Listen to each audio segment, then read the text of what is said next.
possible. And I will thank his chauffeur for the day, Jay Gussick from the Sons of the American Legion, who went down to the city to pick him and his son up today. We do have some officials in the room that I've seen. I see former Supervisor Michael Grace.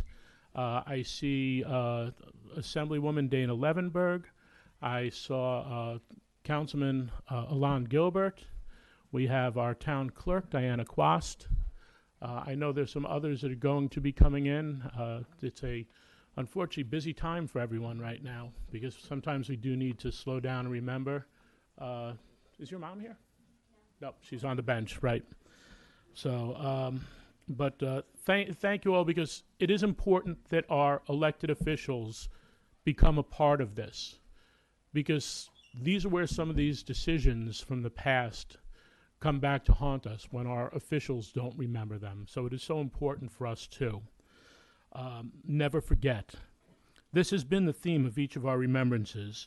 We say the words, we tell the stories, but we must also ask ourselves, are we making a difference? I believe we are.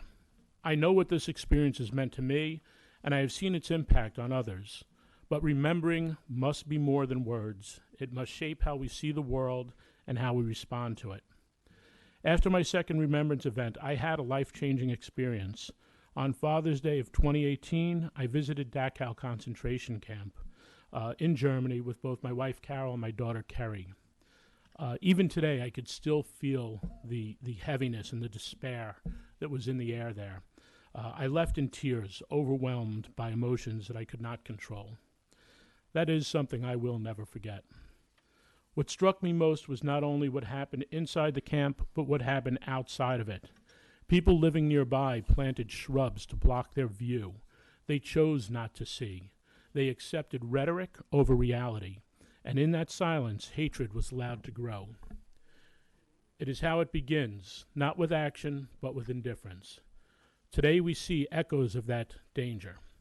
We see rhetoric that dehumanizes. We see narratives built on distortion and falsehood, and we see how easily people can be drawn into them, not because they are inherently hateful, but because hatred is taught, reinforced, and normalized over time.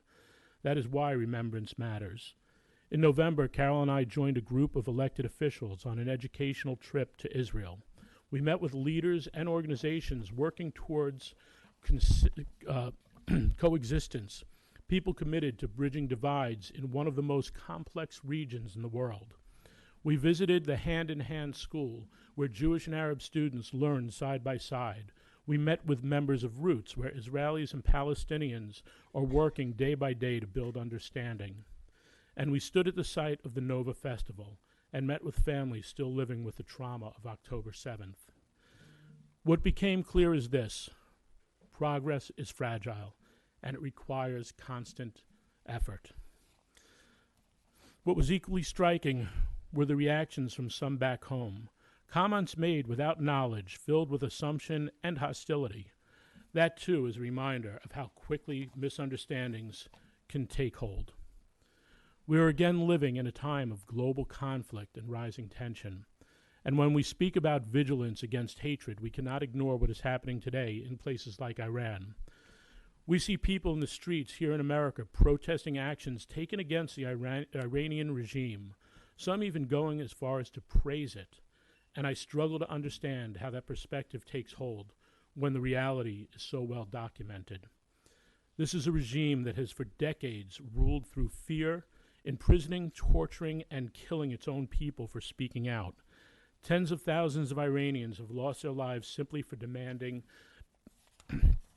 basic human rights, for wanting a future defined by freedom rather than oppression. This is not abstract. This is not political theory. This is real. And looking around the room, 90% of us lived through the 70s and what happened and the brutalization of this regime.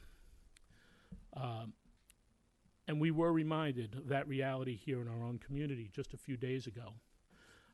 Talia Pearson, who will be speaking tonight, actually helped with her organization to bring in extraordinary program to Yorktown featuring Natalie Sanandaji, a young Iranian-American Jewish woman whose family spans both Iran and Israel.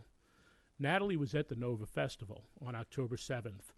She told her story and how she lived through the horror. But what struck me even more was what she shared about her life since then. She has chosen to speak openly about the conditions in Iran, the repression, the violence, the reality that so many are expected to live under. And for doing so, she has been targeted with relentless hatred. She has received threats. She has been condemned. And most chillingly, she has had a fatwa, or a death warrant, issued against her. Think about that. A young woman here in America speaking about human rights and being marked for death by a foreign regime for telling the truth. That is not just a distant problem. That is the reach of hatred when it is institutionalized, when it is taught, and when it is enforced. And yet, despite that, she continues to speak. That is courage. That is what standing against hatred looks like. So again, we must ask, where does this hatred come from? It comes from what people are taught. It comes from what is tolerated. And it grows strongest when the truth is silenced and those who speak it are punished.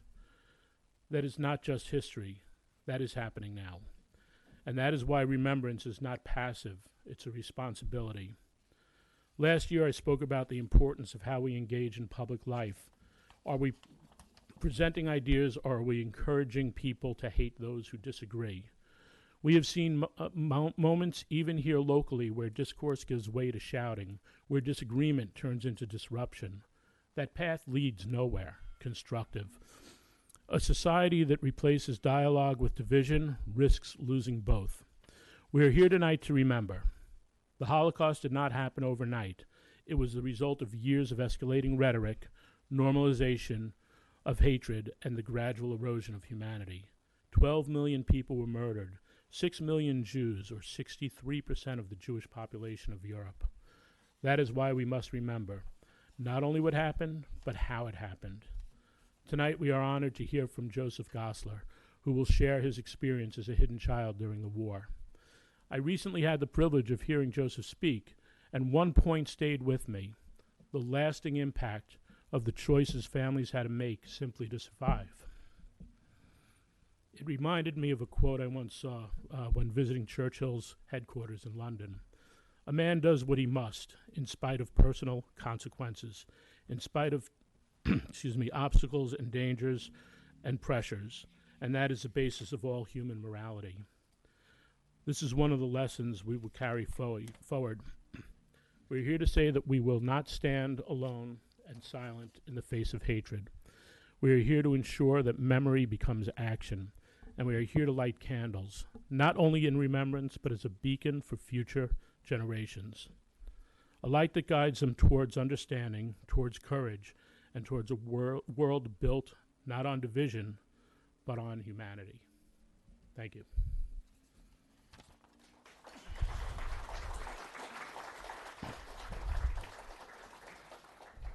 At this time, Monsignor Gianderco, if you could come up for the invocation.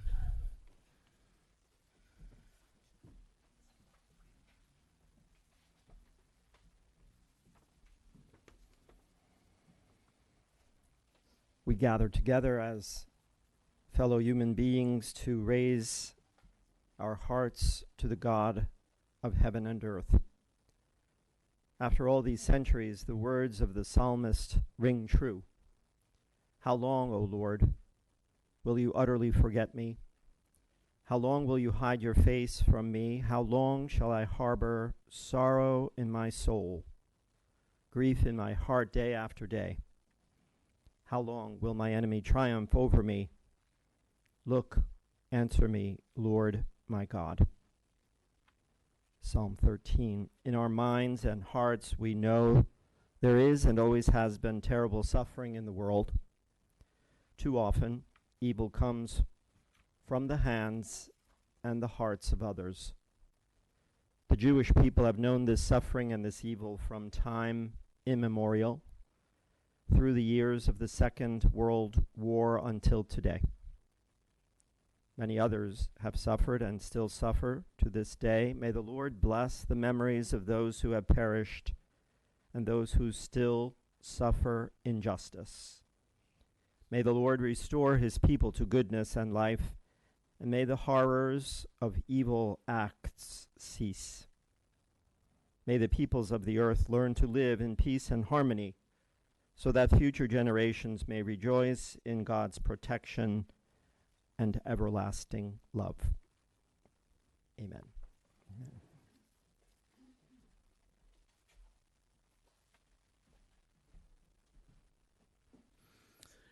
At this time, I'd like to ask Jackie Shaw to come up for our national anthem, and if everyone could stand.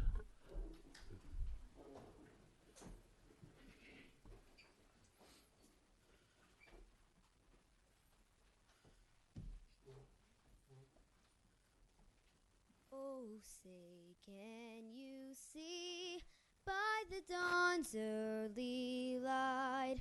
Oh, so proudly we hailed at the twilight's last gleaming, whose broad stripes and bright stars through the perilous fight and the ramparts we watched were so gallantly streaming, and the rocket's red glare, the bombs bursting in air, gave proof through the night that our flag was still there.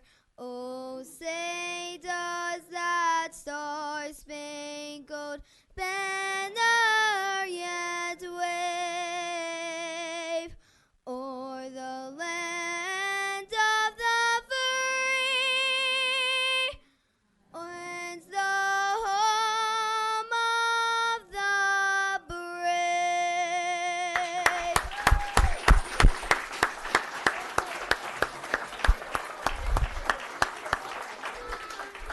Thank you, Jackie.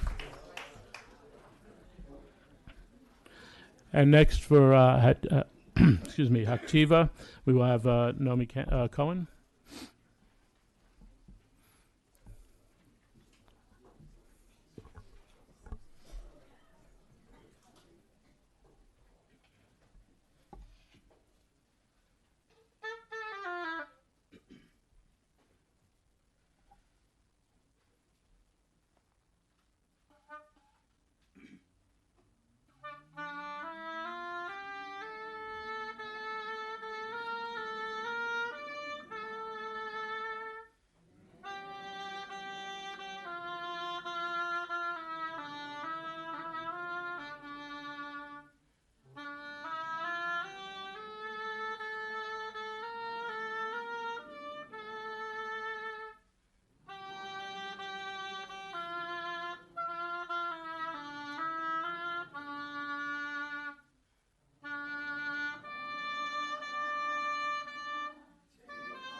Thank you so much.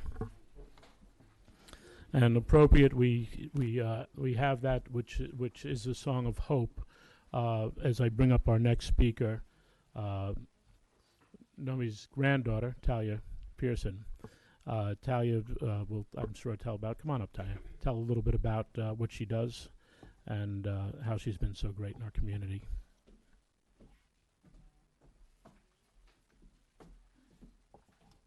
Hi, everyone. It's an honor to be here.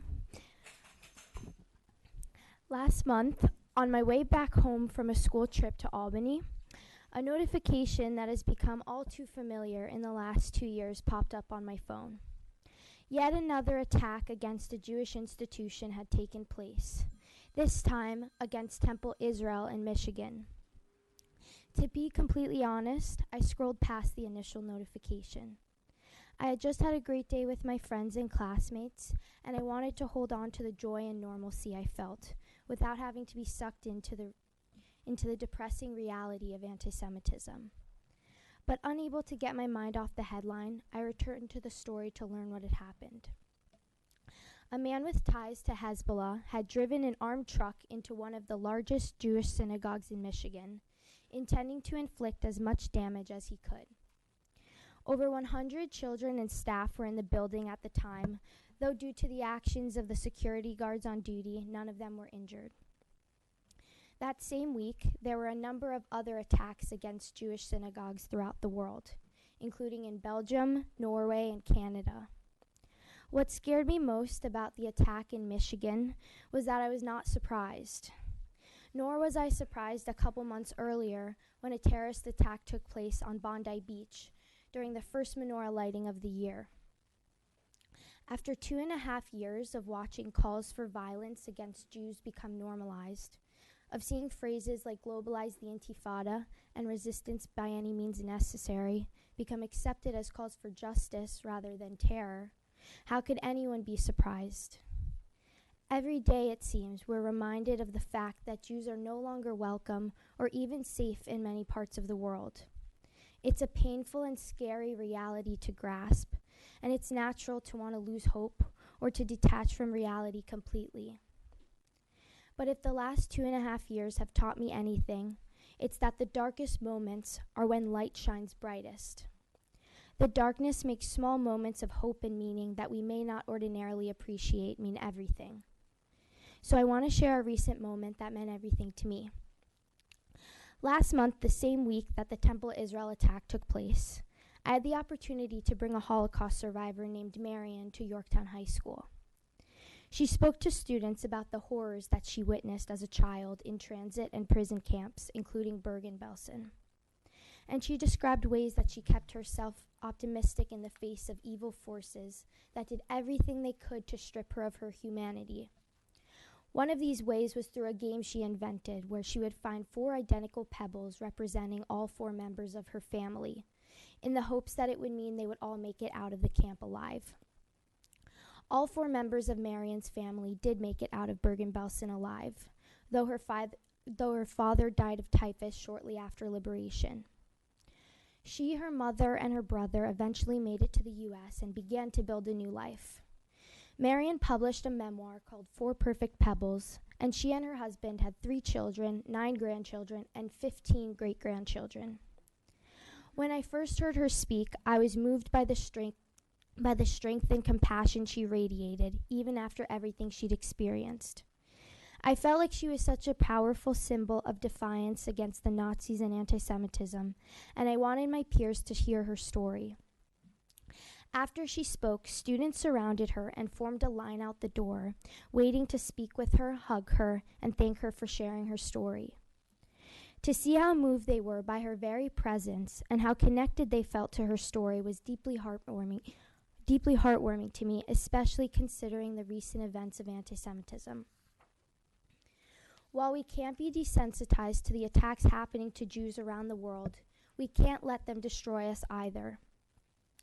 If Marian could find hope and light in her darkest days, then we too should look for glimmers of hope even in the face of evil. As we commemorate Yom HaShoah this year, we must recommit ourselves to ensuring that the lessons of the Holocaust live on. We owe it to survivors like Marian and Joseph to take in and share their stories in order to prevent such atrocities from repeating. So thank you for being here, and thank you, Supervisor Lachterman, for again putting this program together and for helping our community truly never forget. May the memories of those lost in the Holocaust forever be a blessing. Thank you.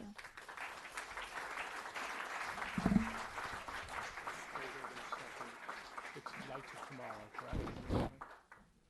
So before Talia goes, Talia is in a group, Lights of Tomorrow. Were you actually the founder? She founded it. It combats anti-Semitism. I see she has one of her members here, Ben. Good to see you. And In the back. Oh, in the back. We have a few members. Thank you guys for being here. It means so much to see our youth move this on, and it takes a lot of courage, especially at this age, especially in high school and as you're getting ready for college.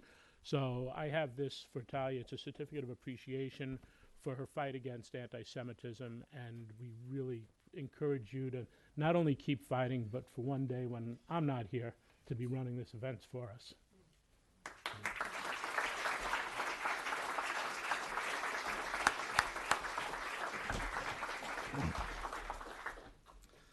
All right.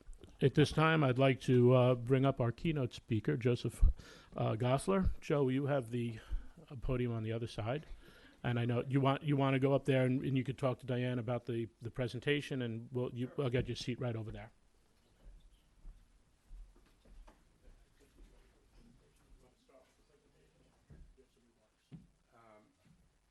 No, I can give an overview of the presentation first. Sure.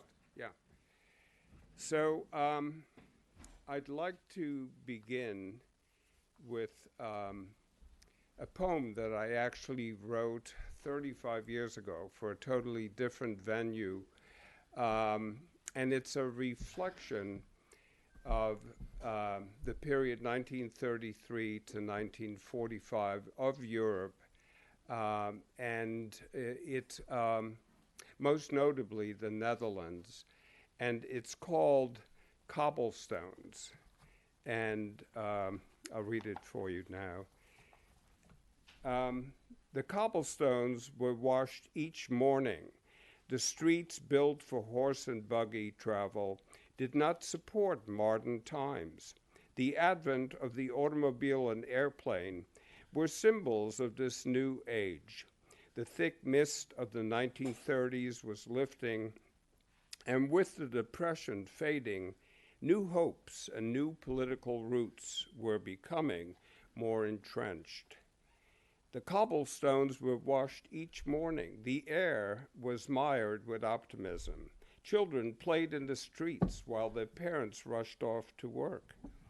Very few people took the time to look beyond their own gardens. If they did, they disassociated themselves from what they saw and heard. The rise of Nazi power was evident everywhere. Shops vandalized, books burned, cemeteries and places of worship desecrated. People beaten in the street. Few questioned these onslaughts against the Jews, feeling, why should we care? They are not like us. There was a myopic sense of trust and belief that things would work out, that this too would pass. They wished for a future that was well managed, orderly, with a single culture and political vision, a vision that excluded me. The cobblestones were washed each morning. The traffic in the streets was now a mixture of people rushing everywhere, a few automobiles and many trucks, soldiers, and tanks. At dusk, people would come home from work with their groceries, listen to the radio, and because of curfews, rarely went out at night. Many Jews went into hiding. They hid wherever they could, in closets, attics, haylofts, and forests, or they obtained false identity papers and blended in. The Nazi boot was everywhere, and you could not trust anyone. Mistakes were fatal. The cobblestones were washed each morning. The parade of Nazi boots are gone. The war ended. The trucks and tanks are gone, and people rush into the streets to celebrate and forget. They stand on the souls of the dead. The cobblestones were washed each morning. So now what I'd like to do is give you a brief overview of Holland, especially of Holland at the time of my birth, but even a very brief review of time before that.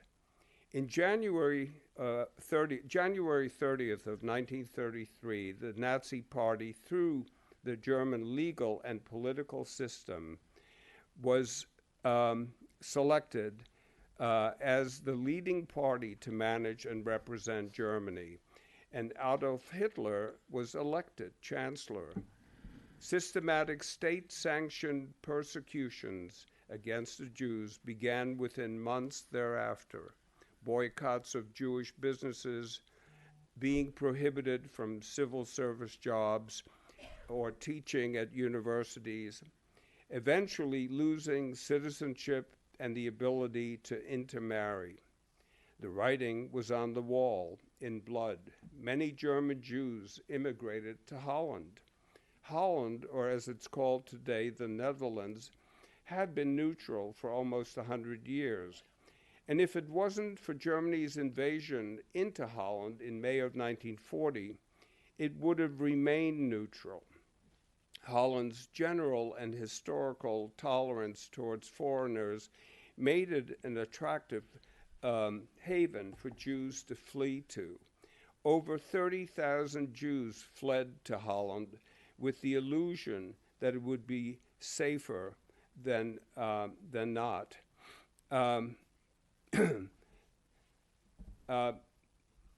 Hence, the Jewish population in Holland grew to about 140,000 out of a total of 8 million people.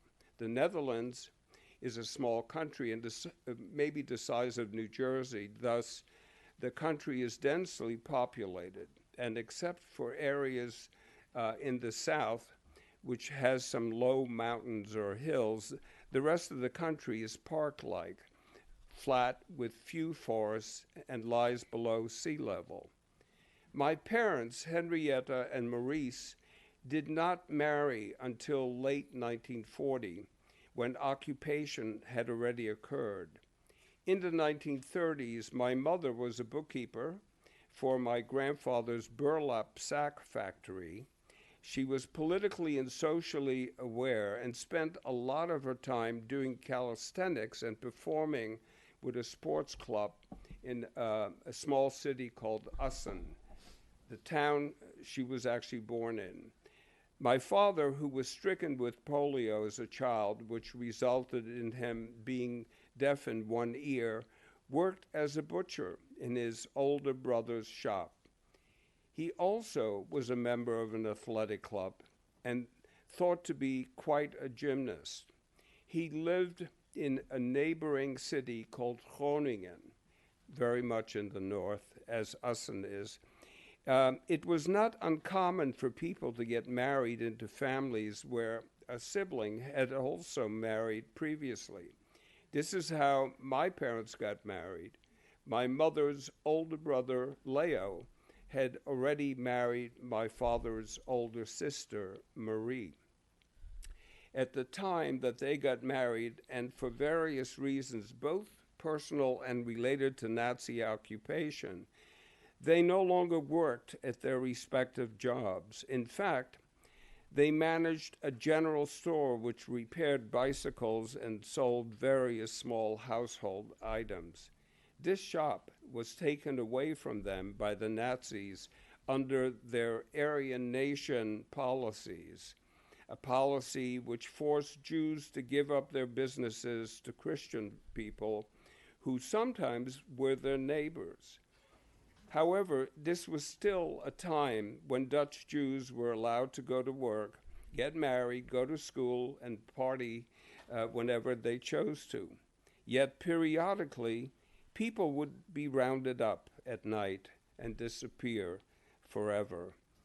I was born in July of 42, a couple of months before the Nazis took off their velvet gloves and displayed what they called as the final solution. At the time of my birth, my father was not around because he had been imprisoned in a forced labor camp not too far away from us. At that moment, my paternal grandparents were still alive, as were various uncles, aunts, and cousins.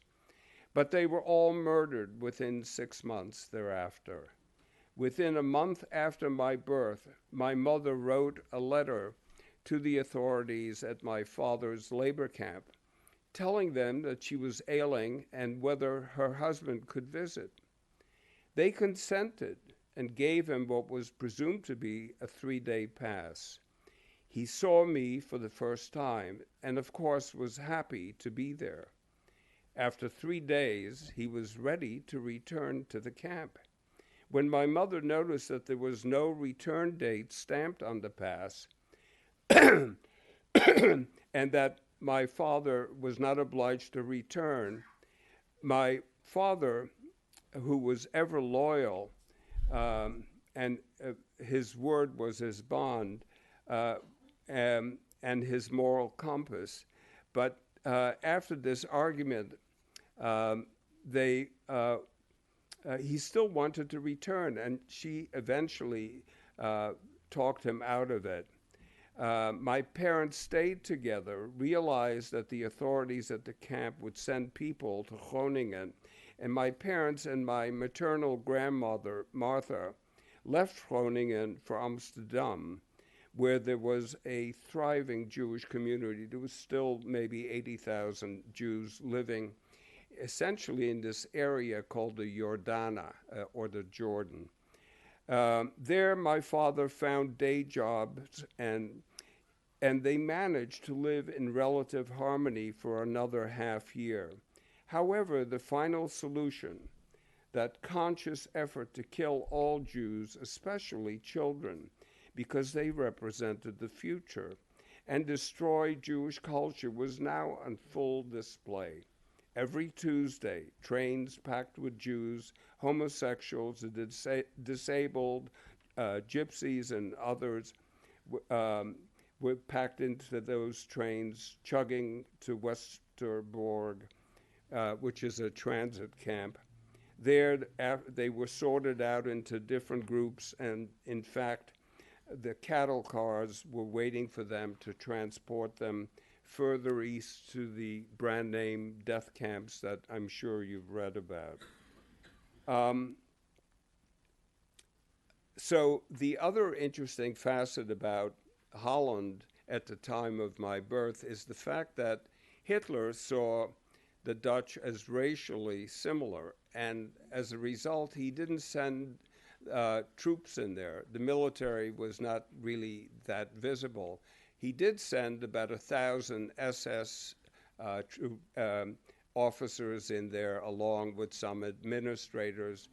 And in Holland at that time, there was a fascist group called the NSB, and they were the largest group of its sort outside of Austria, and they were also extremely supportive of the SS and other administrators. So imagine this, about 1,500 people now, plus thousands of supporters in that club or elsewhere, administering a country of 8 million.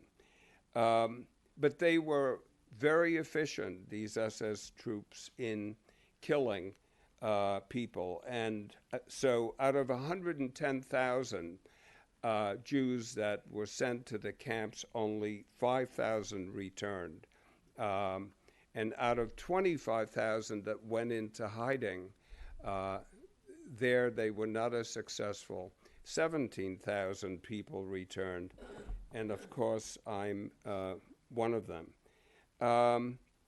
I think what I'd like to do at this point is say a few words about the video that I hope we will see in a minute or two. About 5 years ago, I, as part of a storytelling hour, 4 people, including myself, made a presentation. These were all non-actors. And in one case, it was a person talking about her childhood and her experience of driving on the bus to school, for example. And I felt that this might be a good vehicle, publicity for my memoir and whatnot, to also participate in. And so my story is very much a a reflection of how the war impacted me basically from infancy until age 55, which I'm no longer. But nevertheless, so that's what the video is about, and it would be great if it could be shown at this point. And what I'll do while it's happening, I'll go back to my seat.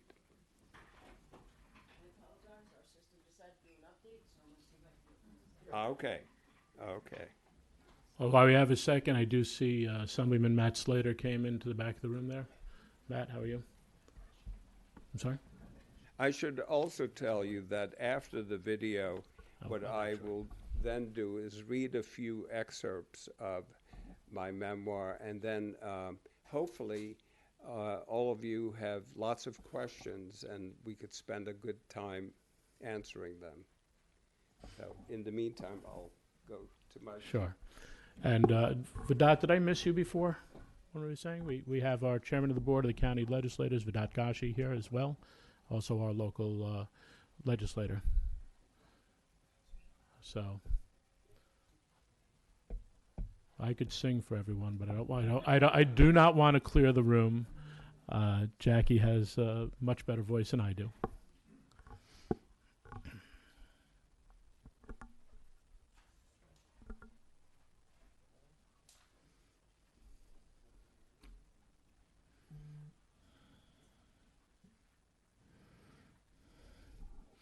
I do find it very interesting looking around the room, seeing the mix of people. There are people who were military, are military.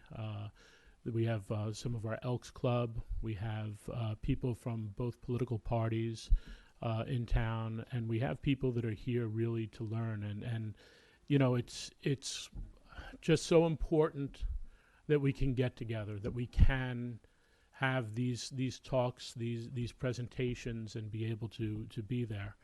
I've seen too many times you watch TV and someone gets up to talk and they're shouted down, and people don't want to hear the message or the change that they want to create. They just want to yell. So once again, I thank everyone that's in the room to be a part of that.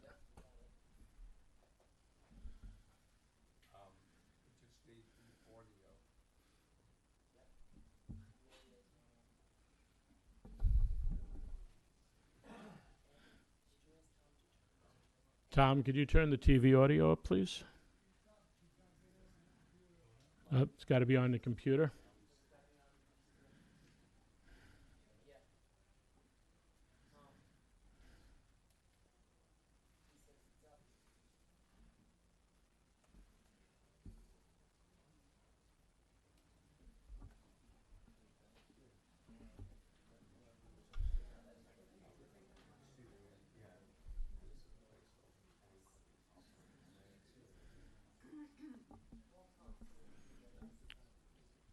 Oh, actually, I do see we have Darlene Brenzia from Congressman Lawler's office. Thank you for joining us.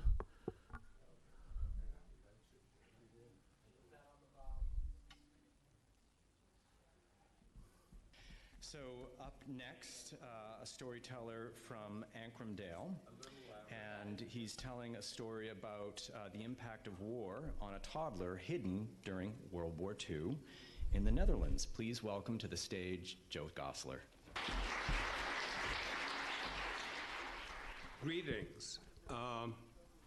It was 1975, and I lived on the Lower East Side in a tenement flat above a bar. And I couldn't sleep that night, and finally I did. And suddenly I was just rudely awakened to the sound of music, loud music. And it got louder still, so much so that the floor and walls began to vibrate. And then it went from there, but suddenly I heard someone yelling, "Last dance." And I couldn't fall asleep after that. In fact, I barely slept for 9 months thereafter. But it wasn't just the music. Inside of me, there were tidal waves of anxiety washing over every pore and crevice of my body. I was born in 1942 in the Netherlands during World War II, and I'm Jewish. And at the age of 7 months, my parents decided it's best to place me in hiding. And so a nursing student arrives from the Dutch resistance, and she bundles me up, and we vanish into the night. My parents go into hiding as well, with false identities. They move to the countryside until they are caught and beaten severely. And then my father is shipped to a transition camp called Westerbork. And my mother, who was blue-eyed and fair-skinned, was threatened and basically told that if she ever associated with Jews again, she would be killed. In contrast, I was placed at a family whose name is Dijkstra, Moeder and Vader Dijkstra. And this is a Protestant family with 2 young daughters named Anneke and Foley. And they loved me. They cared for me. They nurtured me. And I bonded with them. And this was the only family I truly knew. The war ends. I'm 3 years old. My parents, after a frantic search, find me. But who were these strangers who called themselves my parents? I was totally uprooted, confused, angry, and I promptly burned the bathroom curtains. And then I wander off from time to time in search of my real parents. This goes on for a while. Later on, in 45, my sister is born. And a few weeks after that, my parents bring home a puppy, and we name him Whitey. And Whitey and me were like that. I just loved the dog. He was not only my playmate, he protected me. And he gave me the nurturing that my parents couldn't. In 1949, the war's recession was still raging, and my parents could no longer tolerate the nightmares that they had. And so we go to Israel. But I couldn't take Whitey with me or my neighborhood. In Israel, we're placed in a kibbutz called Bet Ashita, and on the kibbutz, the children lived separately in a dorm. And that was a blessing to me because I was still very much in turmoil. I needed the distance from my parents at that time. And I was the Dutch boy. I was the outsider. And I got into a lot of fights. And I never wanted to tell my parents about that because I never wanted them to ever worry again. But one evening, when I was invited to dinner at their house, my father noticed the bruises on my face and he said, "What happened to you, son?" And I said very quickly, "Oh, I fell into a hole." And he said equally quickly, "Well, next time carry a big stick with you." And within months thereafter, some of the very kids that I had fights with became my friends. And slowly but surely, I really folded into the rhythm of that community. I was recognized. I was part of it, and I loved it. And my father loved it too, as did my sister. But my mother was absolutely outraged because she had to share her children with that larger community, especially her son. And so 4 years later, we are bound for America, but we first stay at temporary housing where my uncle finds a litter of fox terrier dogs under his bungalow. And he gives us one, and we promptly call her Gura. And Gura and I were inseparable. Wherever I went, she would follow. And on the last day, when we took the bus that would take us to the ship and to America, I'm sitting in the back of the bus, and I look through the rear window, and I see her running after the bus as long as she could. It was 1953, and I'm 11, and we're in Rockaway Park at a house where other aunts and uncles stayed before us. And my father gets a job in the garment industry, and my mother begins to clean homes. And I start picking empty bottles off the beach, and in that process, I saw all of the happiness on the faces of people. And the more I saw that, the more alone I felt. And I longed to be back in Israel. 2 years after that, we move again. And I realized that each time we move, the old emotional scars are peeled open again, and new wounds are forming.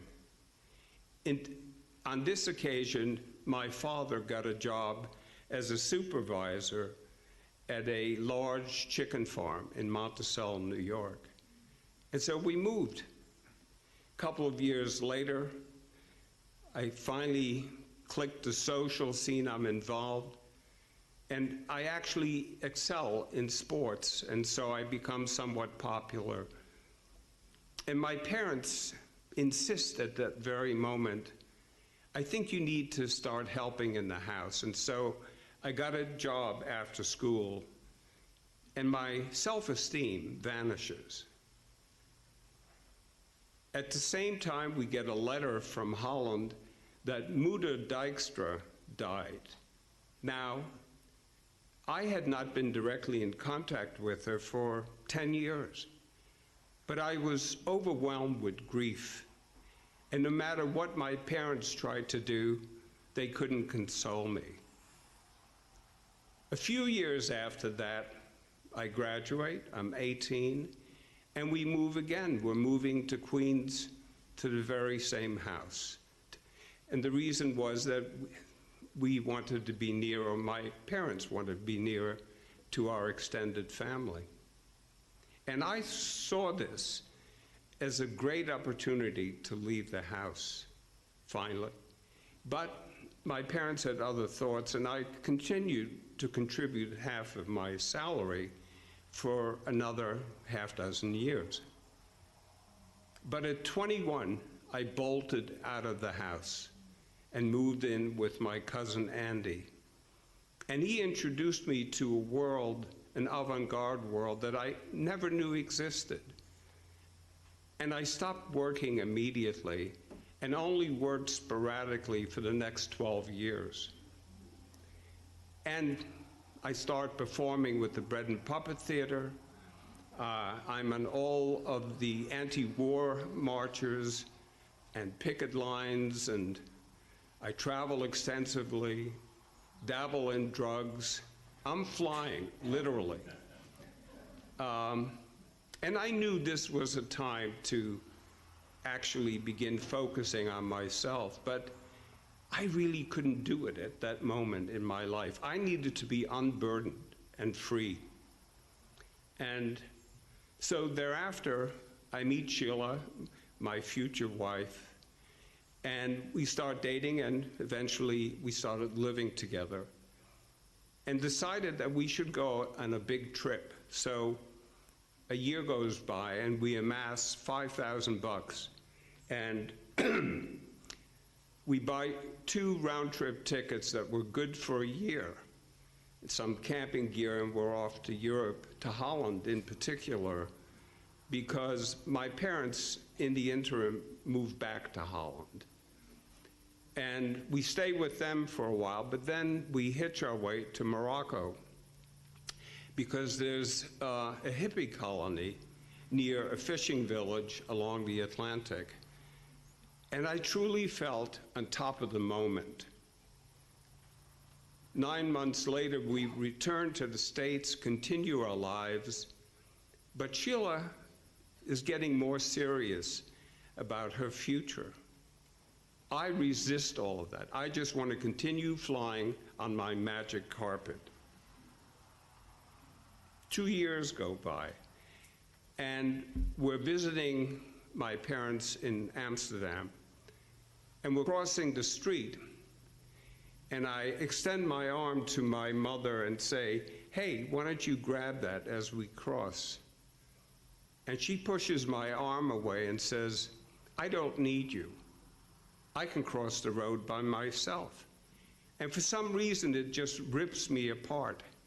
And it really sends me in a downward spiral. It's 1975, and I live on the Lower East Side of Manhattan in a tenement flat above a bar.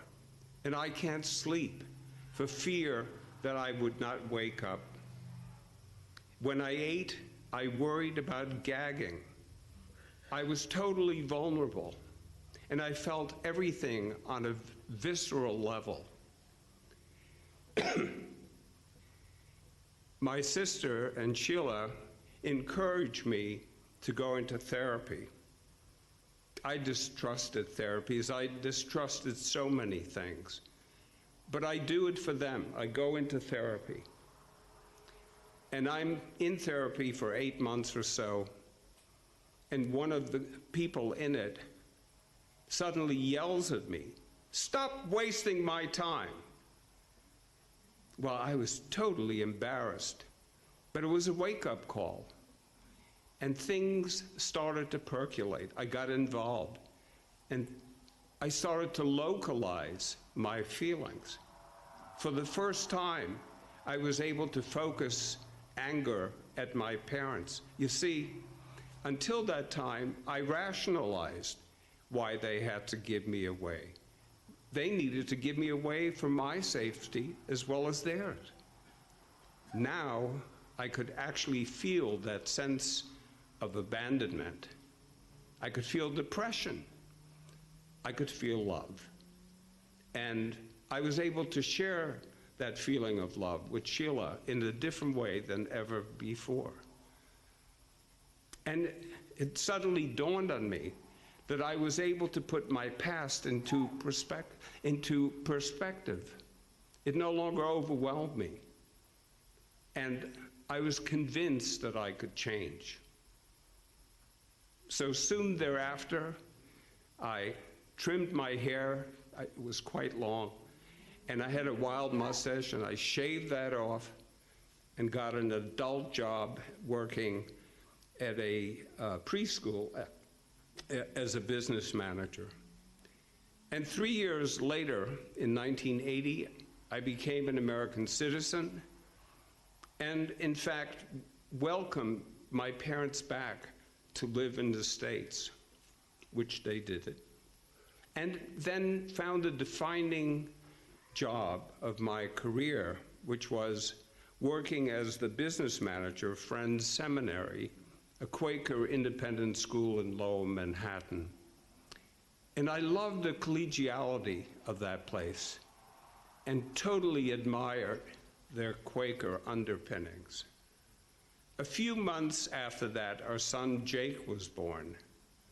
And a couple of years after that, Sheila and I founded a school, a preschool called Beginnings Nursery.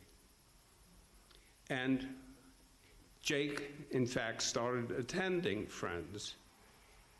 And so suddenly, I became aware of the fact that all that was meaningful to me, my family, my work, was within a one-block radius, a small village, if you will. And I realized I was no longer fragmented and was becoming whole. About 15 years ago, I retired from Friends, and the first thing that we did was get a dog. And the dog's name, we named him Milton. And It was the most precious time that I had with him for 11 years, and he died staring into my eyes.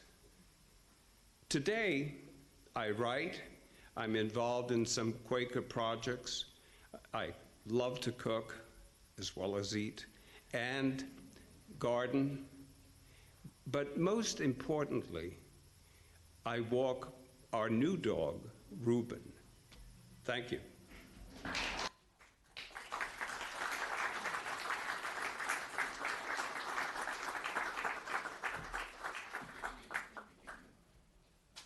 So now what I'd like to do is read a few excerpts and then open it up to for questions.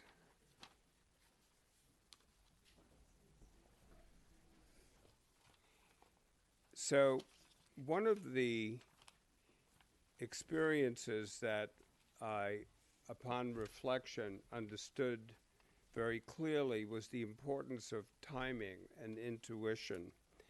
And this is an excerpt about that.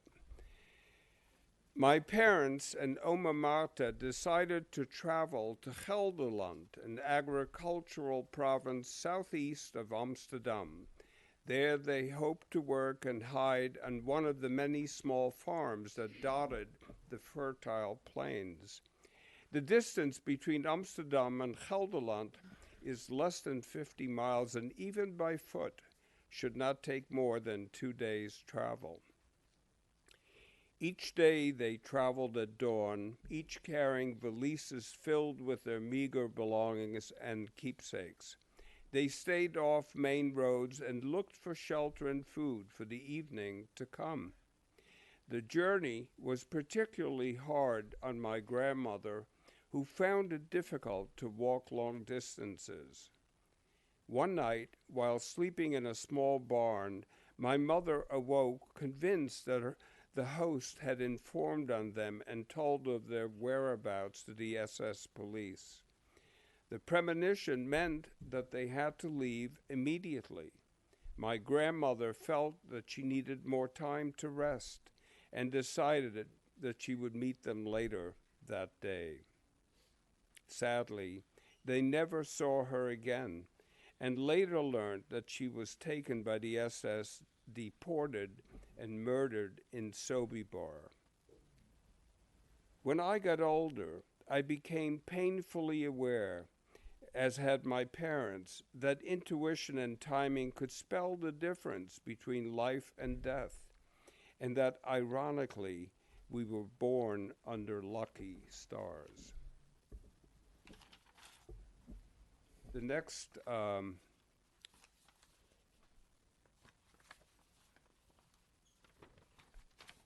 excerpt that I'd like to read has to do with my first haircut, I guess professional haircut, I guess when I was about 2.5 or something like that. I'm told that I was 2 years old when slowly but determinedly I walked to town with Father.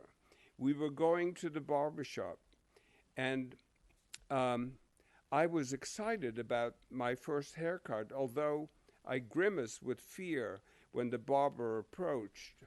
After all, he was cutting my hair, and my hair was part of my body. But when the first curls fell like feathers drifting to the floor, I relaxed and enjoyed the sensation until the rumbling sounds of tanks rolling over uneven cobblestones made me jerk my head to see what was happening outside. The smells and sounds of diesel-fed trucks and the rhythmic thud of leather boots made everyone in the shop turn towards the street. Suddenly, I yelled, "Rotmuffin!" Hands came flying from every direction to cup my mouth and drag me to the back room. I was innocently mimicking what Mother and Father said in the quiet of their home about the occupiers when they marched past our home. The men in the barber shop were much relieved, when the parade of helmets and leather boots marched on in their robot-like rhythm without coming to a halt. Yelling, "Rotten Nazis," even for a child of 2, could mean death.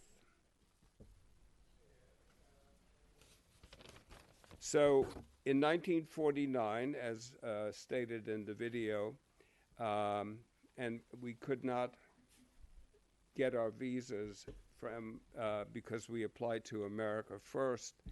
And at that time, we didn't have a host either, which was important to have and still is important today.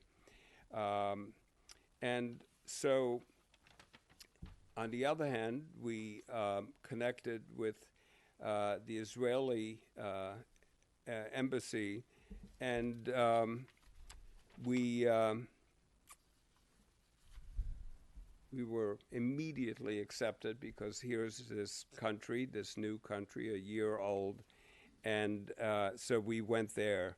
And I remember we took a train. I was 6 years old, and it was a long train. We went from Amsterdam to Marseille. And from there, we would go to Haifa. So this one stormy evening is what I'm describing here. To me, at age 6, the train ride was a blur, but my memory of the ship voyage from Marseille was another matter. We traveled on a cargo ship bound for Haifa. The passengers, like us, were Jewish Holocaust survivors. We slept in steerage, an open space in the bottom of the ship, where we were packed in with many other families, metal beds, suitcases, and buckets. There was always a long line for the single bathroom. The trip took 5 days, and the memory of one single stormy night is etched in my mind. The storm jolted the normal chaos into a horrific scene that lasted for several hours. Suitcases slid from one side of steerage to the other. Buckets of urine spilled across the floor. Beds rattled like chattering teeth, and babies cried incessantly as the flickering lights created a haunting disco light show. In retrospect, I cannot imagine the humiliation they felt, the lack of privacy, the pervasive and lingering odors, coupled with the cries of infants. How different was it from the atmosphere in the cattle cars going to the camps?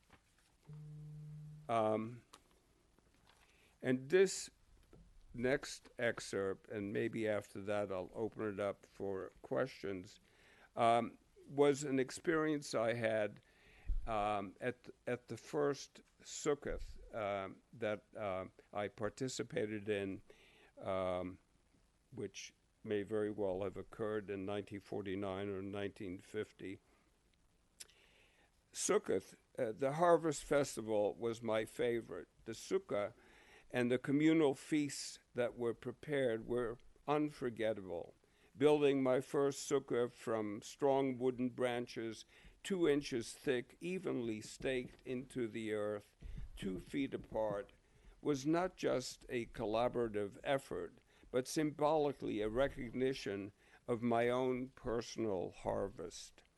The sukkah was shaped into a rectangular pattern, and we wove young sapling branches horizontally in and out between every other vertical branch, creating secure walls on 3 sides.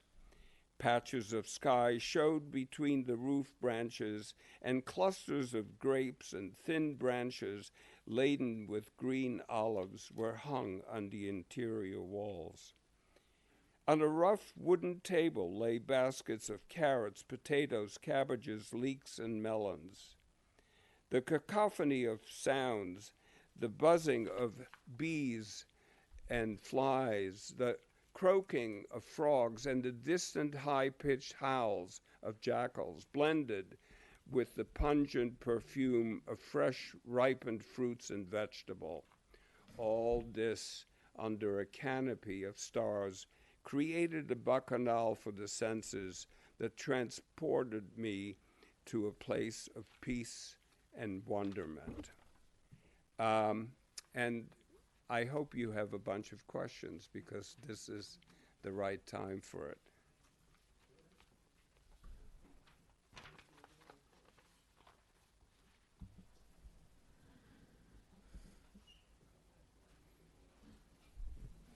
Joe, you wanted Yes, some questions? back there. So,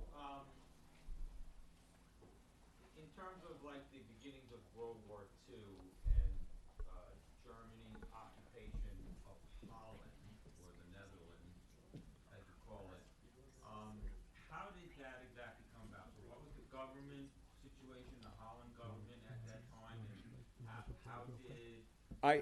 I don't recall that exactly, but certainly the Dutch were not prepared, even though they absolutely had a military. They were given their own recent history, were neutral in World War I, and definitely decades before that as well. So these were not very sharp, well-prepared military, even though General Winkelmann, who was head of the forces at that time, was a wonderful leader, but the German machine just overran them in 5 days' time, and during that time, Queen Wilhelmina and her entourage fled to England, where on Radio Oranje, or Radio Orange, orange being the Dutch national color, she would inspire the Dutch people weekly went with her particular comments. But the Germans were so well equipped, this Teutonic lineage within them, and their sense of logic and pride in creating, whether it be weaponry or the doctors that ultimately were responsible for the gas chambers, it was all done with perfection. I put that in quotes, but still, yeah. So they, did the German army then occupy the Netherlands for the duration of the war? They did not directly occupy. It was a group of SS officers, other administrators, and in fact a club, a large party within Holland itself that became the administrative arm and managed all of Holland. Holland had many rescuers, supporters of Jews and other people who were undesirable, but they had an equal number of informers. And most of you obviously have either read or heard about Anne Frank and her story. That consciously is used by the Dutch consulate as a way of trying to capture the totality of the experience in Holland, but that's not true. There were lots of informers. There were bounty hunters that proudly would display the numbers of people that they were able to find and, ferret through the system to the camps. So, Yes? if I'm not mistaken, at some point there was an attempt by our forces, Operation Market Garden.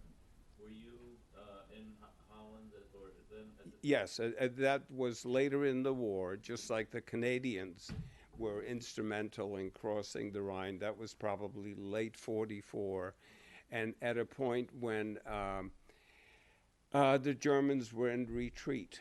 And in fact, I don't know if I mentioned it earlier. Well, I did mention that my father was brought to this transit camp, so Westerbork, and he would have been sent further east to the camps where he would have probably perished. But because they were at this point in retreat, those trains were no longer functioning. So he did, again, work horrendous hours digging ditches or whatever he did, lost a third of his body weight, but survived the war. But that was late in 44. A period that also paralleled starvation within areas of Europe, including the Netherlands. And what's interesting about that as a side anecdote is that, so here I was hidden. At that point, I was 2 years old. And a family across the street from us, this is in a town called Wageningen, which is south of Amsterdam. And that family was also hiding a Jewish person and somehow understood that this hazel-eyed, brown-haired kid who was in the middle of these two girls with blonde, blue eyes, long, braided, straight hair, that he was from somewhere else. And what she would do, and this is during the hardest time of the war, she gave one of her ration books to the Dykstra family for me. And this ties to another anecdote. I would say about 12 years ago, for the last time I saw my underground older sister, Annika, who was probably my surrogate mother because she was 12 years old at the point when I came to that household. And I'm visiting her son, this guy, Paul, and an extended family, and I'm visiting, and I see Annika, and Annika was suffering already from a level of dementia where every 5 minutes or so she repeated herself. So how is Jake, my son over there? Does he have a girlfriend? Whatever. And that would be repeated. But anyway, so I'm talking, and I hear in the background, and this is a barbecue. It happens to be Mother's Day, which coincides with our Mother's Day time. And I hear in the background, is there enough chicken? Joe loves chicken. And I tied it right back to that ration card. And it made me very emotional. But any other questions? Actually, Yes? Joe, I'm sorry. Before Joe, over here, Ed. Where? Before we go on to the next, we do have two people that had proclamations for you. One is the daughter of a Holocaust survivor, and the other's in our military and is very important to them. I know they both had things. Okay. Can they just present to you real quick? Go ahead. Go ahead. Dana, why don't you come up? Matthew, if you could come up. So I do actually have a proclamation for the town, but before I do, I just wanted to say thank you so much to Joe. I found out earlier that he and my mother know each other. My mom was very involved in the Hidden Child organization that was part of the ADL, and apparently she assigned Joe to as part of the head of the Speakers Bureau to many speaking assignments. So she says hello, but we've had a lot in common because my mother was also hidden in the Netherlands and on a farm, and also was reunited with her parents who were separately hidden. My grandfather was at Westerbork, also where he was. Eventually went off to Bergen-Belsen where he passed. But I did get an opportunity to visit Westerbork. I don't know if you've been there a couple years, last year actually. And it was fascinating just to hear about how they tried to cover up what it really was and make it seem like a happy place before people were going on. And they had plays and all sorts of things.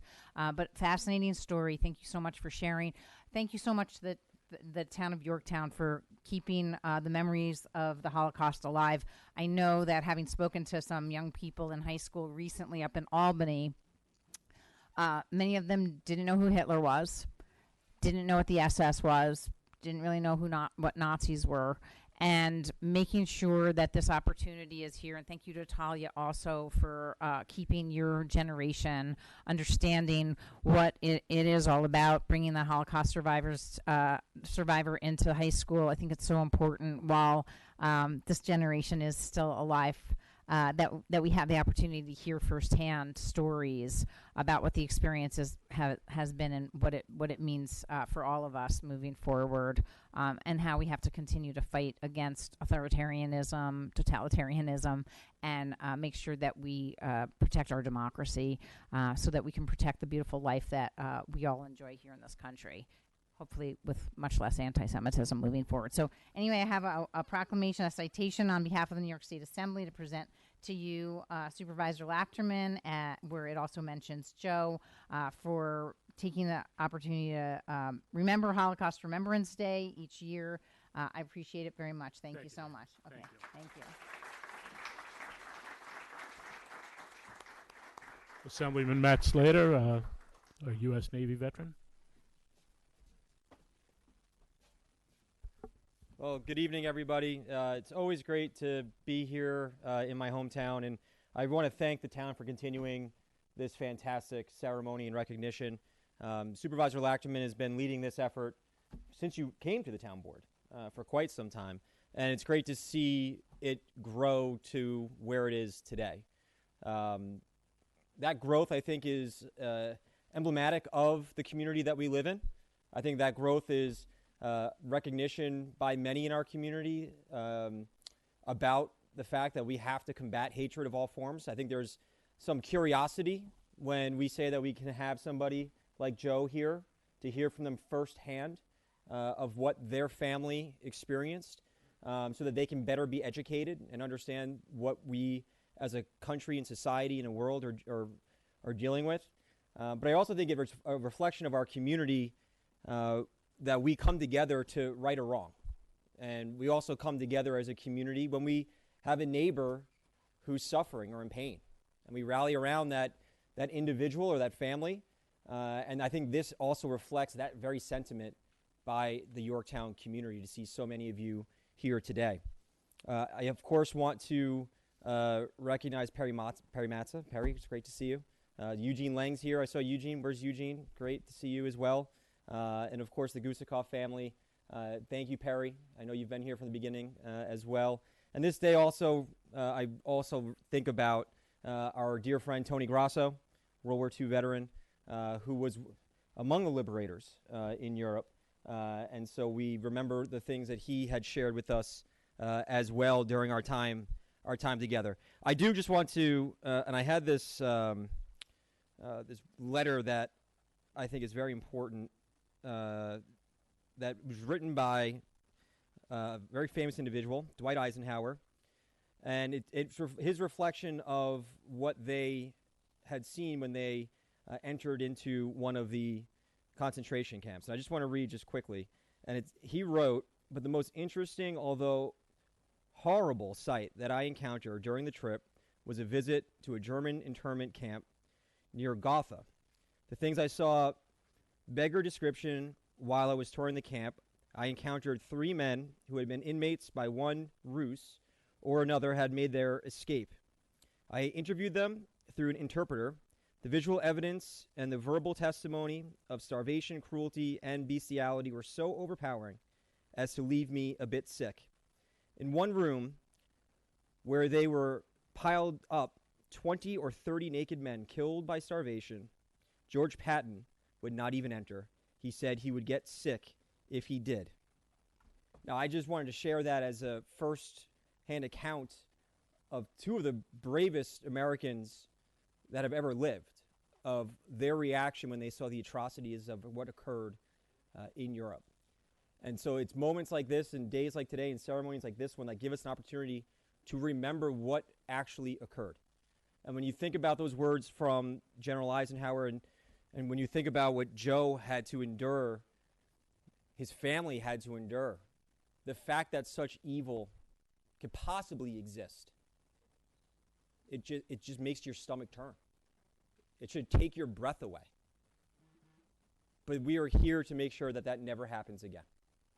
And so with everyone who continues to join us here, with Joe's immense courage to recount the things that his family has been through, to recount what he himself has been through, I think is just tremendous. And so on behalf of the New York State Assembly, this actually worked out pretty well because Assemblymember Levenberg provided one for the town. But I'd like to provide a proclamation to Joe for being an amazing, courageous individual, for being here tonight to educate our community, to educate future generations, and again, to having the courage to stand up to hatred. It's just incredible. And so I thank you. God bless you. God bless your family. And we truly appreciate your time here tonight. Thank you, everybody.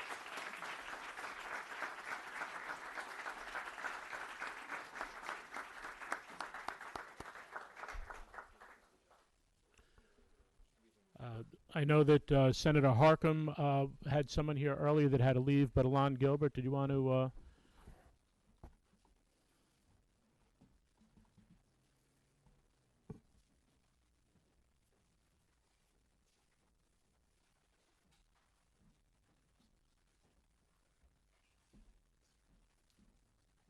I wasn't prepared to speak, and I'll be very short and to the point.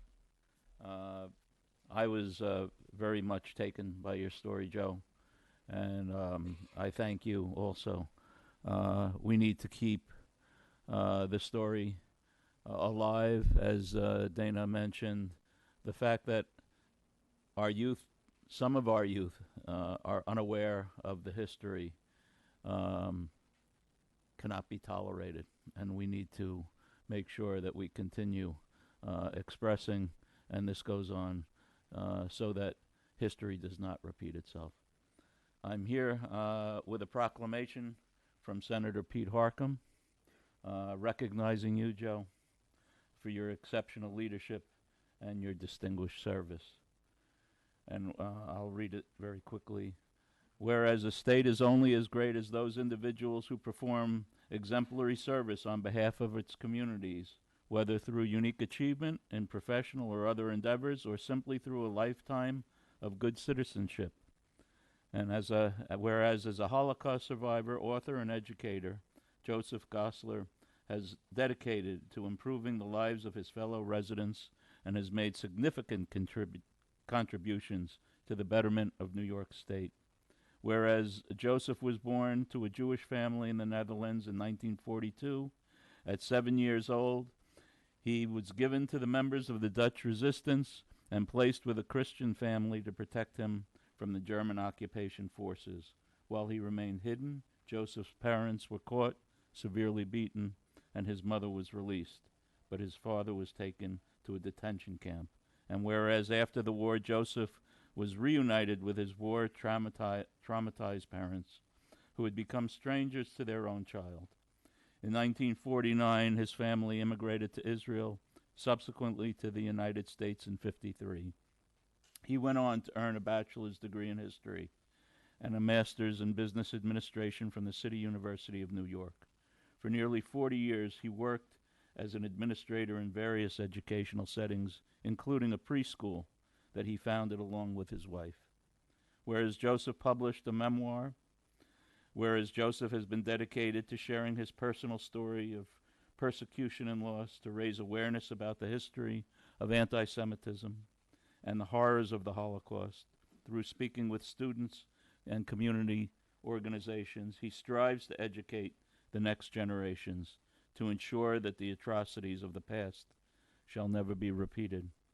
It is proclaimed that I, and on behalf of Senator Pete Harcum, am proud to recognize this, that in Joseph Gosler we have an individual worthy of our highest respect and esteem. And it is further proclaimed that a copy of this proclamation be transmitted to you, Joseph.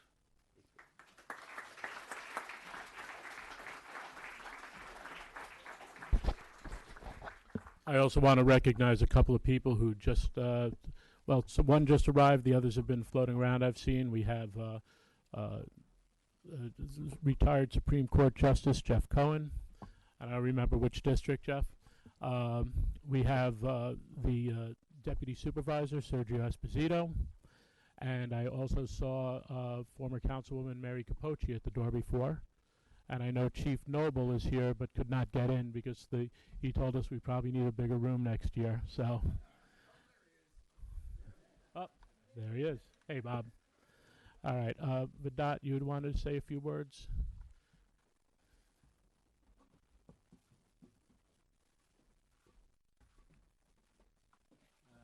Thank you, Supervisor Lechman, and I'm going to keep it very short. I just want to start off by thanking Joe. Thank you for the work that you're doing. I want to thank the town of Yorktown, Supervisor, and having a standing room only crowd is fantastic. And Millie Jasper for the work that you do to help put this together. I've had the privilege of going to a number of Yom HaShoah recognitions and services in the past week, and one of the things that and through previous years, one of the things that strikes me is that, Joe, your story is individual. Your story is your experience, and the great privilege we have to be able to hear a first-hand account of somebody who lived through it, who is telling us what actually happened. And anytime we have an opportunity to witness, to be able to receive that history, that knowledge, it's really amazing and important that we do, because there are 6 million voices that weren't able to be heard. Thank you again, Joe. I really sincerely appreciate it.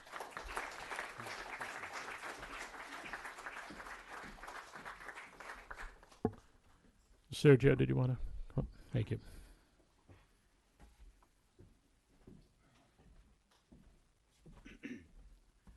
Good evening, everyone. Joe, it's nice to see you again. I will tell you, we met in White Plains if you just a couple of days ago, and hearing your story the second time is even more impactful. There is nothing more to say than that we all have to fight against anti-Semitism with everything that we have, because the atrocities that happened are just like the supervisor said. I mean, I don't know. It touches in a place where words can't even reach. And I appreciate you being here. And on behalf of the town, we have a certificate of appreciation, and we want to thank you for sharing your story and making sure we never forget the many tragedies of the Holocaust, because without you tonight wouldn't have been possible. And we appreciate everything you've done tonight and everything you've been through.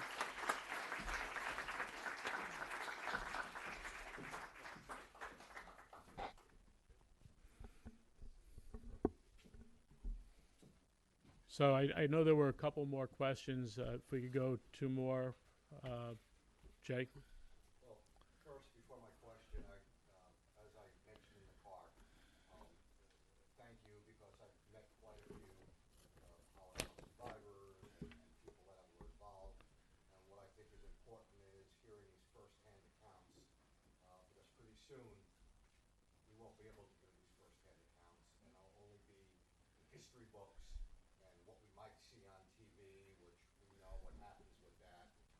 So thank you, and I appreciated our discussion in the car. What I wanted to ask is, when you were in Israel at the time, you were there, the country was a year old. Yes. So what was, I mean, I know you talked a little bit about it, but what was it like, your day-to-day, and being there in such a brand new country, as somebody that came over from the Netherlands because of what you experienced, and now you're placed in this brand new country?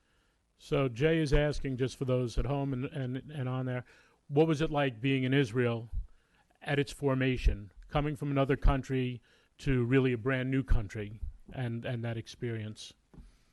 Yeah, once I was able to get beyond the hurdle of being the new kid on the block, and I really started to inhale all my surroundings, and Within a year, I spoke Hebrew fairly well.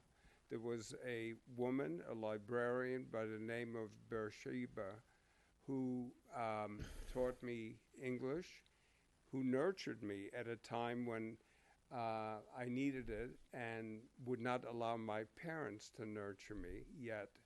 And so she was very important.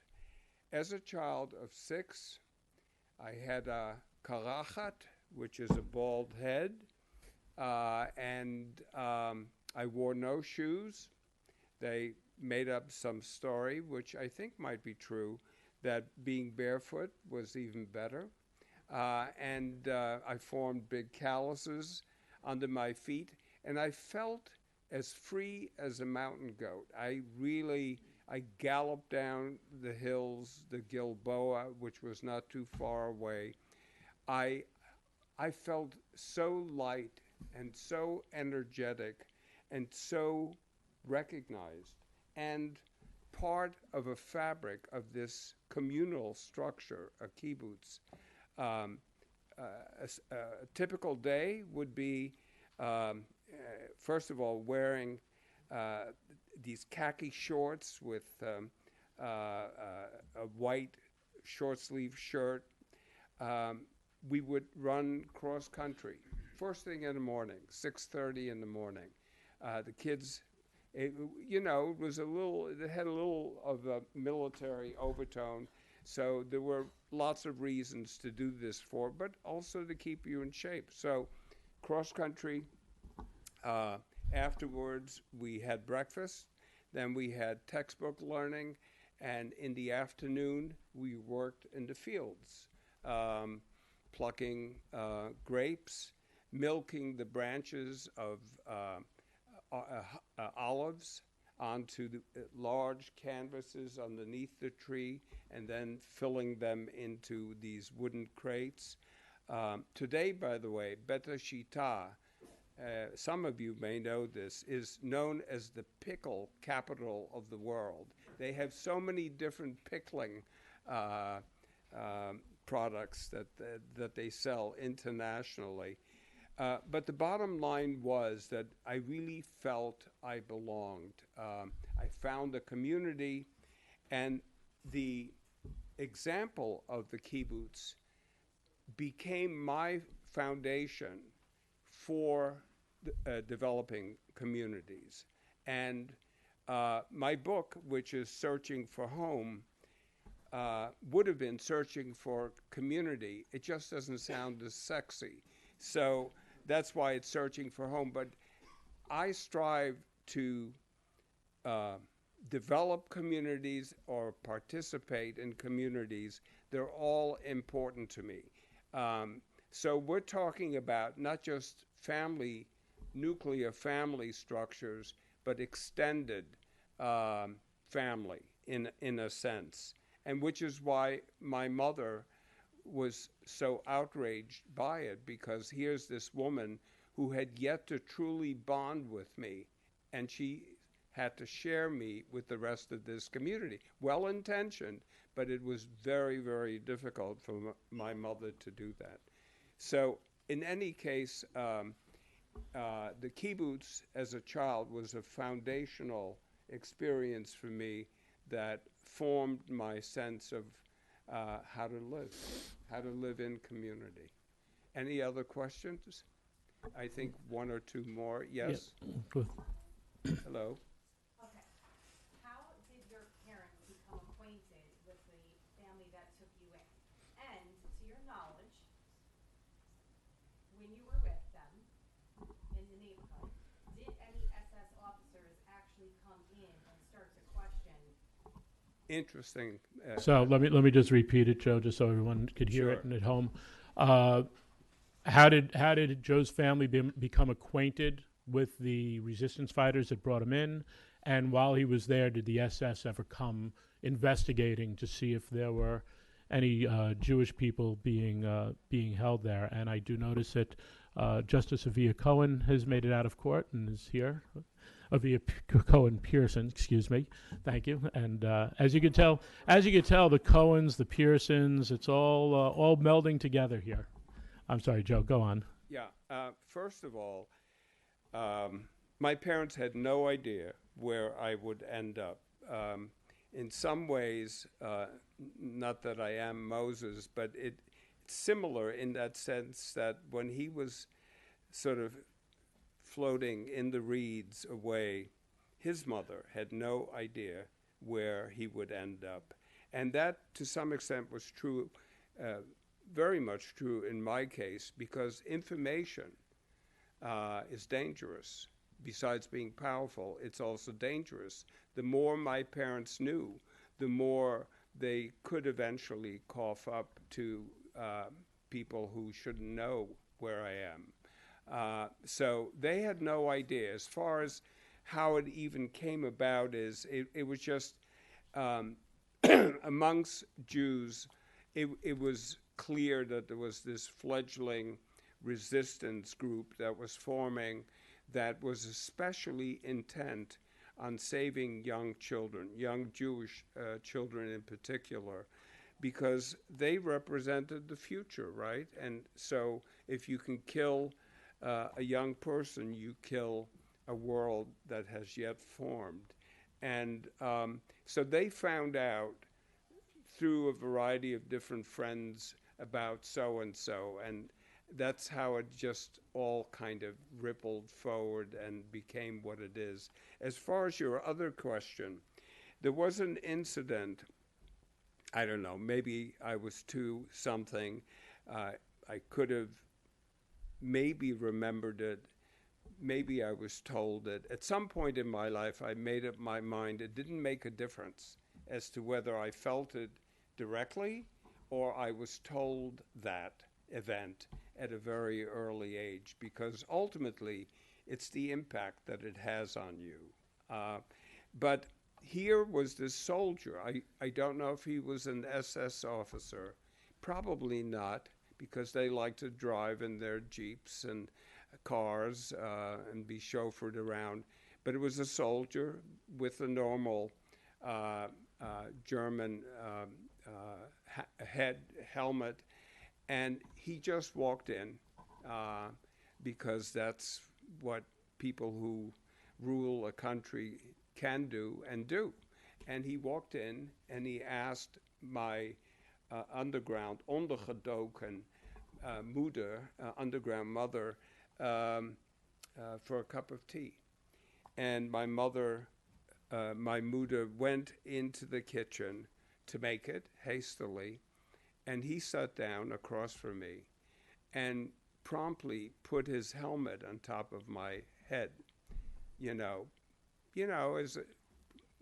I don't think he meant any harm by it whatsoever, but I started to cry, and I got louder and louder.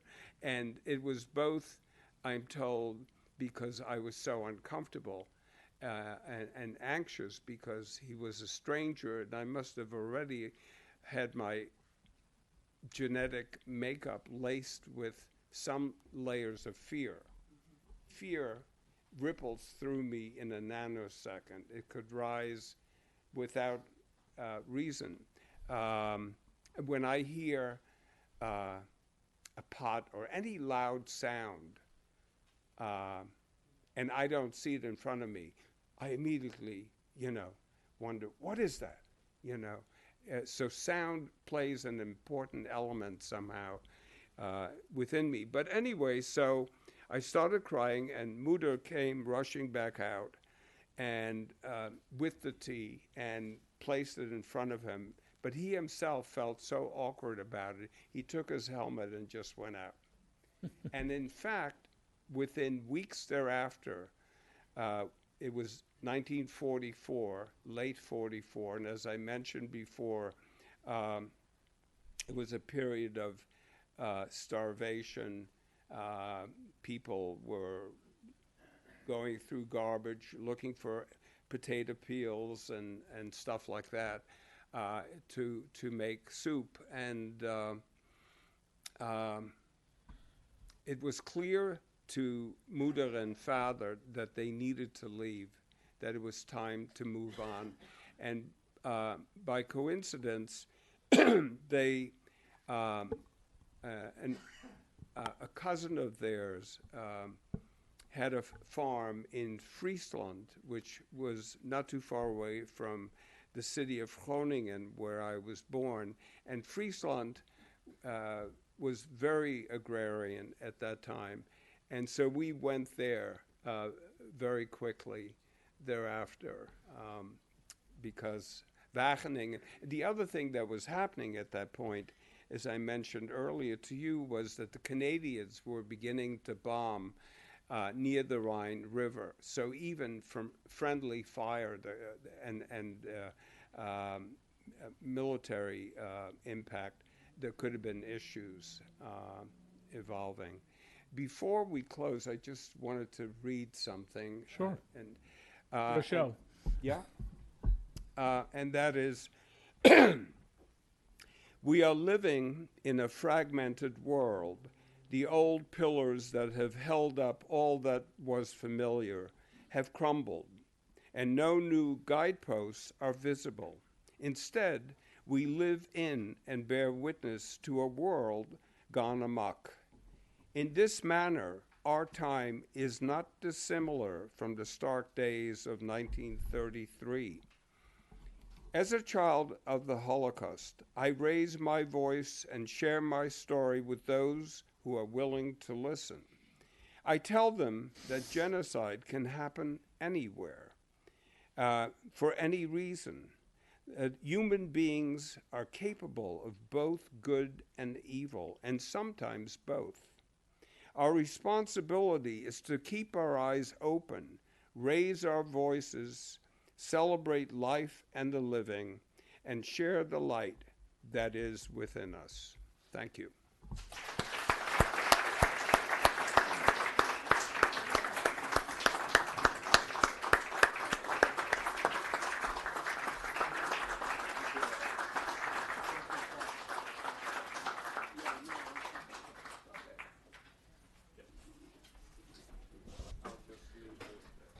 At this time, I'd like to have Perry Matza come to the microphone. She could go that one. Yeah, that's great. Then I could talk for a second. Vedat Gashi brought up a great point on how every story is unique. Perry's husband, Sam, was our first Holocaust survivor speaker here back in 2017.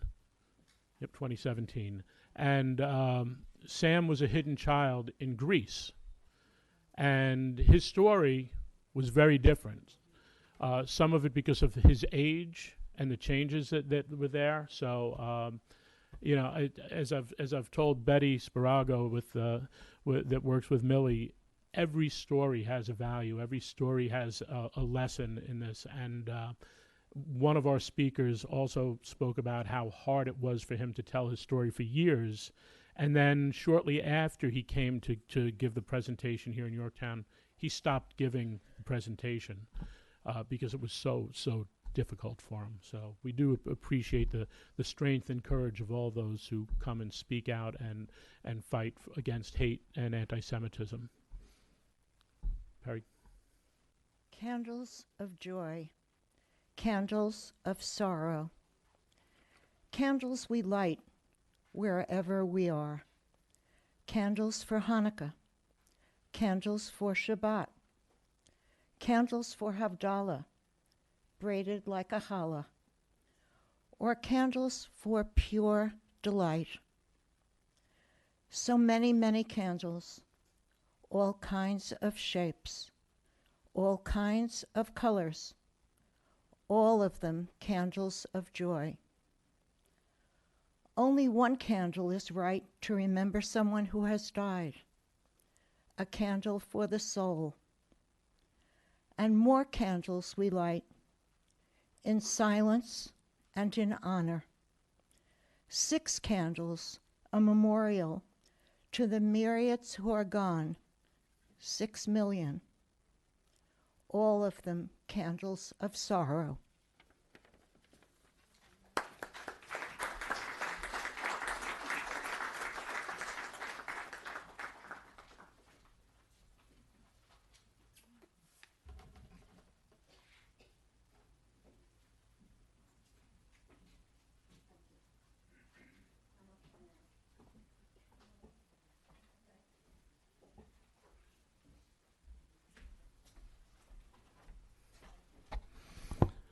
So with that, we will start our candle lighting ceremony.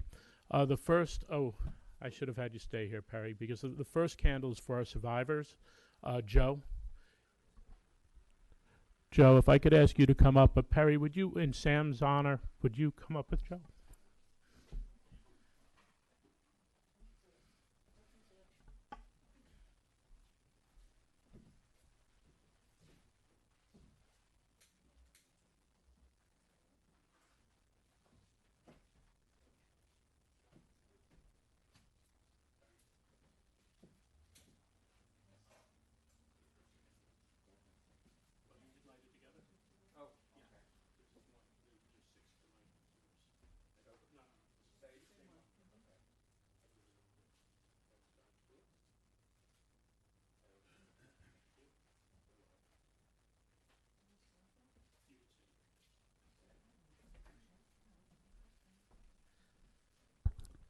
Next, we have one for the legacy of the families of survivors. I know Dana had to leave, but we do have Michael Grace still here, I think.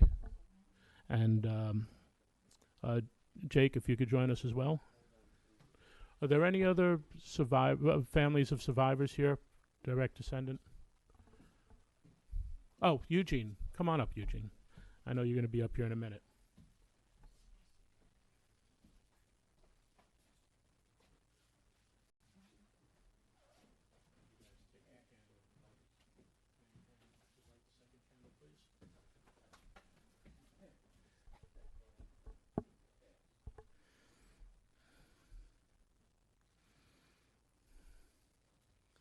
Thank you. So our next candle, Eugene, you'll stay here for this, is in honor of the liberating forces led by the Sons of the American Legion, Chaplain Paul Martin, and Lonnie, why don't you come up? As many of you might not know, Alon's dad was actually a liberator during World War II. All the Sons of the American Legion that are here? No? Left already? Okay. So the two of you join, Eugene, you could join them with Lonnie as well.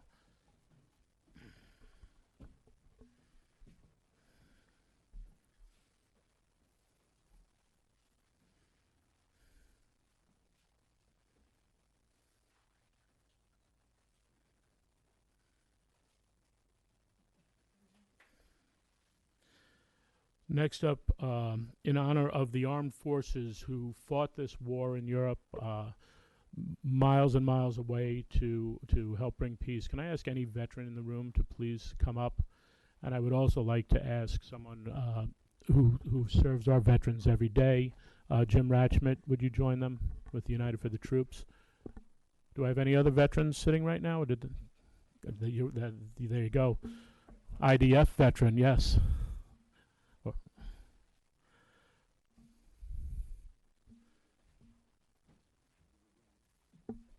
We have a rose between a couple of thorns here. Why don't hold on, Eugene.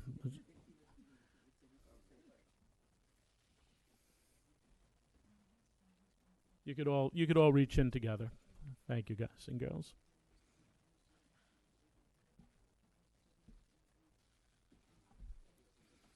Our next candle is in honor of tomorrow's children. So two that have been with us every year, Jack and Lillian Gusikoff. Talia, if you could come up. Ben, any members of Lights of Tomorrow, if you could come up. Do you have any? Yep, there they are.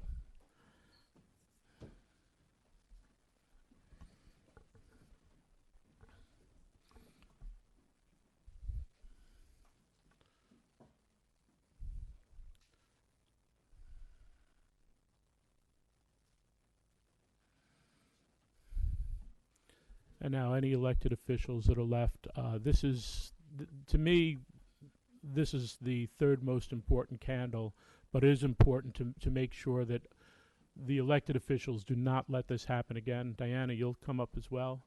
Via, thank you.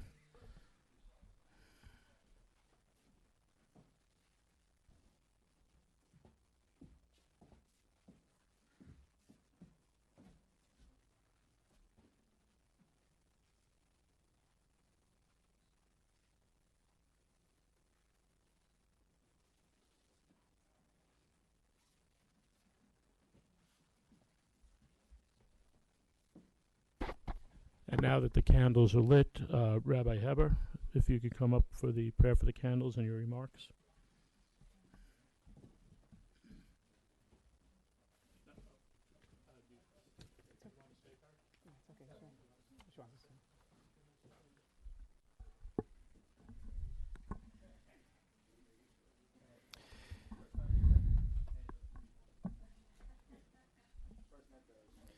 Thank you, Ed. Thank you, Ed, for arranging. Thank you, Joe, for sharing your story. As we conclude tonight's ceremony, we just finished lighting the 6 candles. We remember. We remember the 6 million Jews and millions of others who were brutally tortured and murdered during the Holocaust. We stand in their memory. We mourn their loss, and we pledge to keep their memories alive. In Jewish tradition, a memorial is not only about remembering the past. It is also about ensuring that the past speaks to the present and that the lessons we glean from it shape the future. Remembering the Holocaust teaches us the consequences of hatred left unchecked. It reminds us how indifference can be as dangerous as cruelty, and how even an educated society can lose its moral compass. When we remember, it calls upon us to build a world where such darkness cannot take root again. A world where differences are not feared but respected. A world that can tolerate multiple viewpoints. A world where kindness is not the exception but the norm. We also learn about the resilience, as we heard in today's story. We learn about faith that endured even in the darkest moments. We learn about individuals who chose courage over comfort, righteousness over safety, and risked everything to save another human being. So as we remember the atrocities of the Holocaust, let us also commit. Let us commit to educating the next generation, not only about what happened, but how to make sure that it doesn't happen again. Let us commit to standing up when it is uncomfortable, to speaking out when it is difficult, and to acting when it is necessary. And let us commit to living lives that honor the memory of those who are no longer here, not only with words, but with deeds.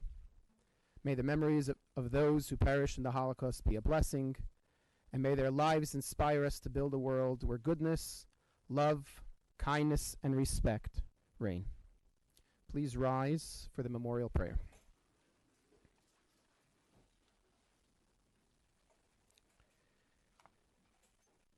El malei rachamim, shochein b'maromim, hamitzei menucha nechayna kanfei ashchina, b'malais kedoshim utaharim kezayar harakia mashirim es nishmot achenu b'nei Yisrael.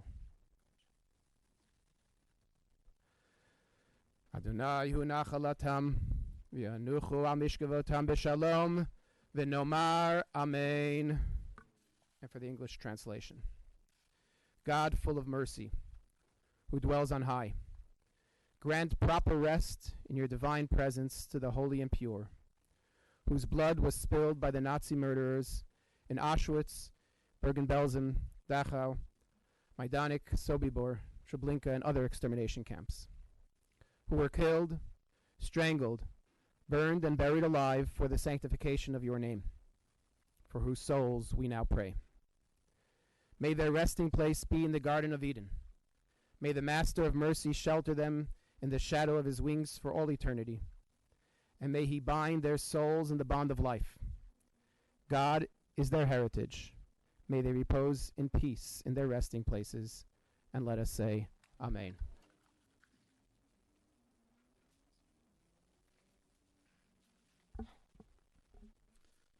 On behalf of our town, I'd like to thank Joseph for being here tonight and for sharing his story. As Sergio said when he gave his certificate, this doesn't happen without Joe or any of our survivors being willing to speak about this. I also want to offer a special thank you to former Supervisor Michael Grace. He's actually supported me from day one when I wanted to bring this to the town. So from its inception, he's been here, and also to the memory of Supervisor Tom Diana. His commitment to learning from these was actually inspirational and helped shape what we continue today. I do especially want to thank my wife, Carol, who's truly been a partner in everything I do, and especially this remembrance. As to all of you, thank you for being here, because presence matters. Indifference allows history to repeat itself. It makes people passive participants in events they should stand against. And tonight we heard from someone who understands that reality in the most personal way. We heard the story of a family forced into hiding simply because of their faith. We heard how ordinary people at great personal risk chose to stand up and protect others, and through those actions they earned the title of righteous among the nations. That is a story we must continue to share, because when we look at the lack of respect for human life in parts of the world today, it is difficult to understand how we arrive at that point. But the truth is, it does not happen overnight. It begins with what people are taught and what is left unchallenged. That is why programs like this matter. That is why remembrance matters. We gather not only to honor the past, but to recognize where certain paths can lead and to ensure we do not follow them again. The fact that you are here tonight speaks to that commitment, a commitment to listen, to learn, and to carry these stories forward. Because it is only through that effort, through remembrance and through action, that we can help guide future generations, not towards darkness, but towards light.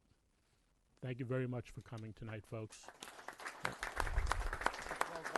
I would also like to thank, in our camera room, we have Tom, our blessed cameraman, who really does a great job setting up the room. We had Diana Quast, our clerk's office, and her staff, and Cindy Smith, my personal assistant.